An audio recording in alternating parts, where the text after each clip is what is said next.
Daily blog ৩১ নম্বর দিন।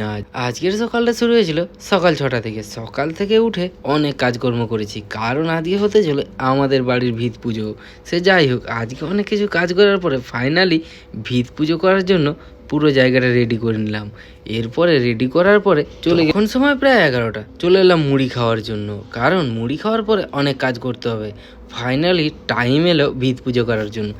মা সব কিছু জিনিস রেডি করে নিয়ে চলে এসেছে ভিত পূজা করার। আর এটা হলো আমার মামা দাদু।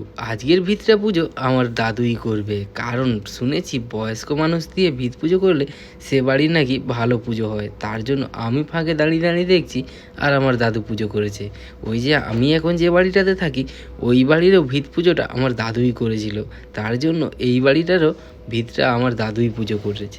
সে যাই হোক, চলো এবার কাজ করা যাক, কারণ এখনো অনেক কাজ বাকি আছে। ফাইনালি সব কাজকর্ম গুছিয়ে বসে পড়লাম খেতে। আজকে এই যে আইটেম দেখছো, এই আইটেম দিয়েই খেতে হবে। যেহেতু বাড়িতে কাজ ছিল, সেহেতু সকালে দোকান খোলা হয়নি, তার জন্য বিকেলে একটু তাড়াতাড়ি এলাম।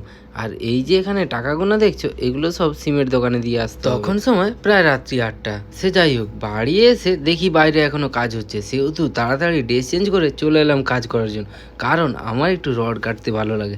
সেহেতু রডগুলো কাটার পরে চলে গেলাম রডগুলো এল করার জন্য। যেহেতু আজকে রাত্রে কাজটা কিছুটা এগিয়ে রাখলে কাল একটু তাড়াতাড়ি কাজ হবে। সে যাই হোক, আজকের ভিডিওটা এতটাই। ভিডিওটা ভালো লাগলে একটা লাইক করবে। আজকের মতো বাই।